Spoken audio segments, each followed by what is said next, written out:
Hi, I'm Nicholas Burtner with Working with Nature Permaculture School.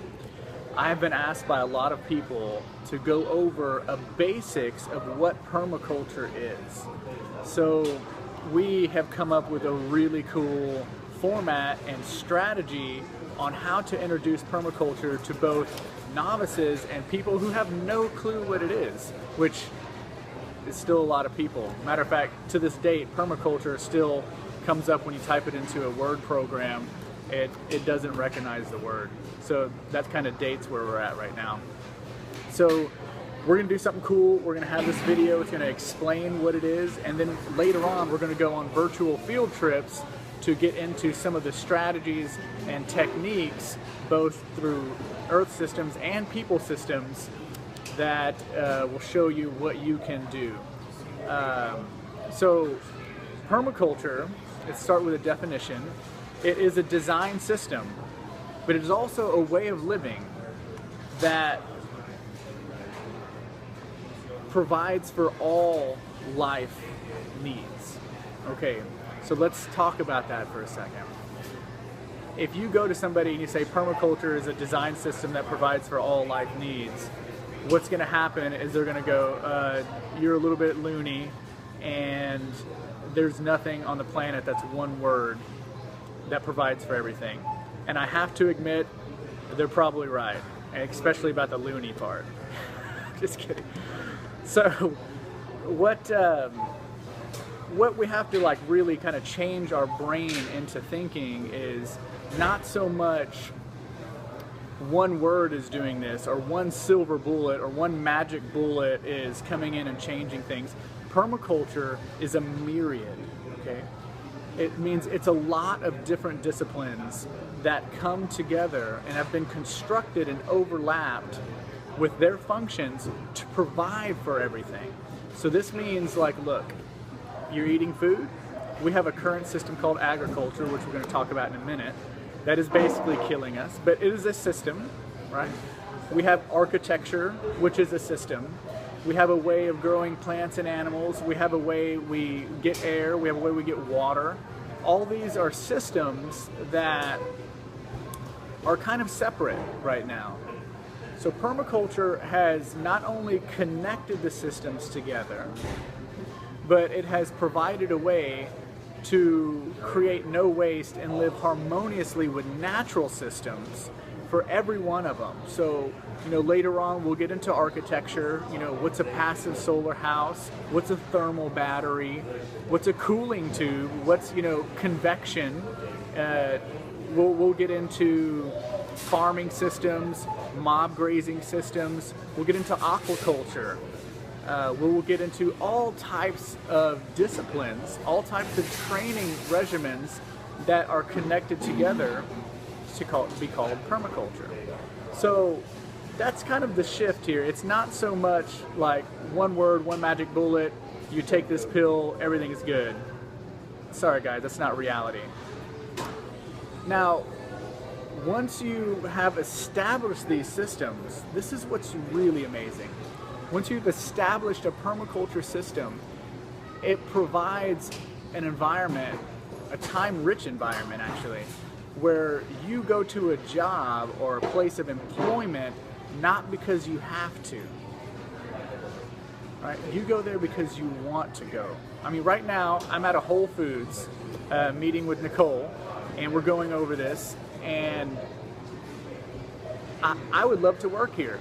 There are people here, I get to love on them, tell them how awesome they are, and, you know, totally change their day around. Now, I don't do that, or I wouldn't get a job here because I had to. I would do that because I wanted to do it. Because permaculture systems are a sustainable system that creates time for people so they can focus on things that they love to do. I just happen to really enjoy turning people's lives around. So when we have that, we have the time, we have our needs met, we get into a place where what is purposeful, and permaculture has provided time, it has provided a means, it has provided my needs. Now I feel purposeful and meaningful again. I'm not caught up, which we'll talk about a little bit later here in a minute.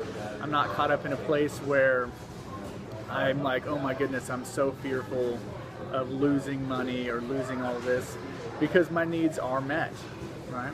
So once it's, becomes meaningful and purposeful again, most practitioners of permaculture, they don't go off in the woods somewhere and dig out a hole and stay by themselves. They typically start helping other people. How cool is that?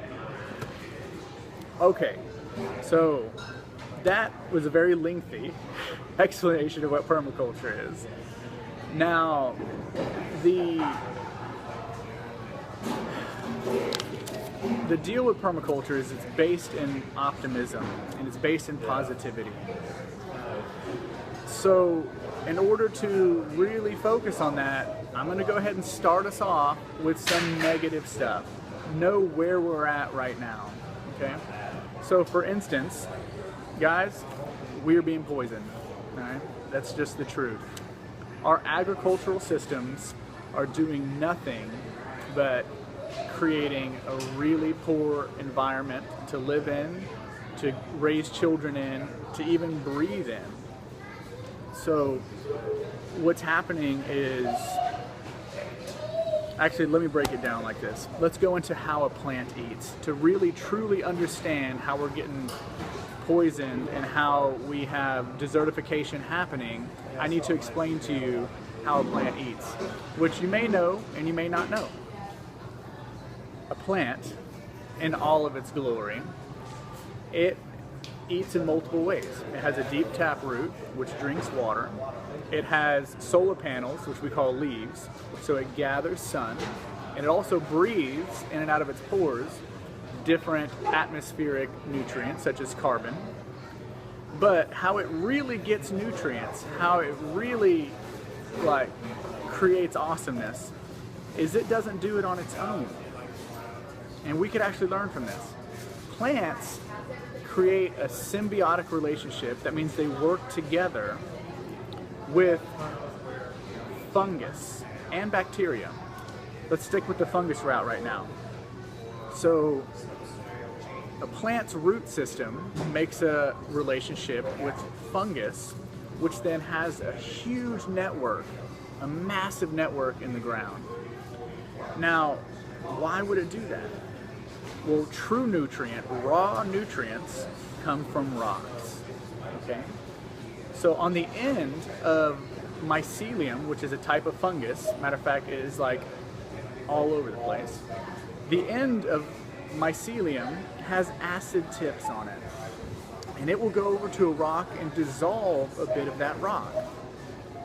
That rock then becomes water soluble in a way and goes through the network of mushrooms and funguses, and the plant says, hey, mushrooms, guys, look, I'm making an order. I need some boron, I need some manganese, I need some zinc or copper or whatever nutrient that is on the periodic table that the plant needs. It gets that from rocks, but through the system of fungus, okay? Now, it's not a one-way trip. What the fungus gets in exchange are starches and sugars that the plant manufactures through sunlight. Wow, right? Wow. Symbiotic relationship working 100% of the time, all the time. So here's what's up. What we get into is agriculture. So we just found out how important the microorganisms, the funguses and the bacteria are in the soil. Matter of fact, that is what the soil is about. I mean, the soil is basically sand, silt, and clay and aggregates, microaggregates, but that's structure. What the soil is really about is life. So we need life in the soil in order for true agriculture to really be sustainable. Matter of fact, if you're a permaculturist, you can just say you're a life inoculator, because that's what it's about. So, check it out. This is what we do. We take a natural ecosystem, right, such as a forest or a prairie, and then we shave it down, And then we put up rows of crops of one type. It could be corn, it could be tomatoes, whatever it is. So the first couple years, guys, we get an explosive amount of vegetation. I mean, it is good, it tastes good, it's great. What's happening is when we did that, we created a mini or a plethora of microorganisms that died to feed the other microorganisms that fed the plants. This only lasts, there's a finite amount of time on it. It only lasts for like 2 years, maybe 3 years. And then what happens at that moment is that we start putting artificial fertilizers on, right? So artificial fertilizers are some type of ridiculousness that we have created through chemistry. So what we've done is the big 3 nutrients that a plant needs are nitrogen, phosphorus, and potassium. So we've made those water soluble. So when the plants are not producing, we put an artificial fertilizer on that is water soluble, which means that when it rains, it dissolves, and then the plant with its taproot drinks that nutrient. Now, if you remember a little while ago, we talked about the plant actually eats and it gets its nutrients from funguses, right? So this is not normal. This is like putting an IV in us. We're going to stay alive, but we're not going to be healthy. So what happens is we start creating mutant foods. They start getting huge and big, and to us, they look delicious. But let's pose a question for you. If you're on the Serengeti and you're looking at the magnificent herd of animals, and then you see the top predator out there, say it is a cheetah, does the cheetah go get the strongest bull? It sure doesn't. It gets the weak one. So when a predatory pest that flies into your crops, do you think it's going to waste its energy going to get the most healthy crops it can? No. It's going to find the weak ones, the ones with weak cell walls. And guess which ones those are? The ones that have grown to be mutants from the artificial fertilization. So we've created a buffet line that we think looks good to us, but what's actually happened is it's mutating the vegetation around and causing a salivation process in every pest known to man. Okay, so we've attracted pests. And all of our infinite wisdom, we go, okay, look, not only do we kill the funguses and bacteria with the artificial fertilizers, which also are made with cadmium salt, we have a plague of pests, and sometimes it could be like a biblical plague. So we do what any good human being would do. We go and spray pesticide to kill the pests. So, okay, so we do that. We kill the pests, but that adds a second coating and second layer of chemicals that are killing the microbiology in the soil. Okay, so what happens then is because the nutrients are no longer there, the plants are mutants, they start getting diseases. And not only diseases, but other plants, other little plants start popping up in between the plants that we're growing. A lot of times there'll be clovers or dandelions or something that we call a weedy species, which we're not going to get into today. We'll have a whole nother segment on it. But those plants are really there to help the soil. But we don't see it that way. Just like we see big vegetation, and it's, we think big vegetation must be good. It's a mutant plant. So we go in and we spray herbicides to kill everything else that we don't want in the ground. Now, this isn't getting into GMO, which basically means genetically modified organism. Matter of fact, I'll have a whole another one of these video series just to explain what a GMO is, because there's still people who don't even know what a GMO is. But those plants are basically genetically modified by their DNA to accept toxin as part of their living system. So the plant itself is toxic. It will kill pests that eat it. I mean, and what do you think it's doing to us? I mean, I can't even drink wine because it messes with the microbiology in my own stomach, which messes me up for 2 or 3 days. And that's because my whole life I've known nothing but eating toxic-laden foods. We'll get to GMOs later. So we've shaved down the natural ecosystem, which if you look at a forest, it does nothing but drop leaves and create more soil. Nature never tills and nature never plows. So we shave all that down, all that system that's doing something on its own, perfectly designed. We put up our system, and then we bombard it with chemicals. So, guys, this is happening everywhere. It's poisoning us, and it's also creating desertification.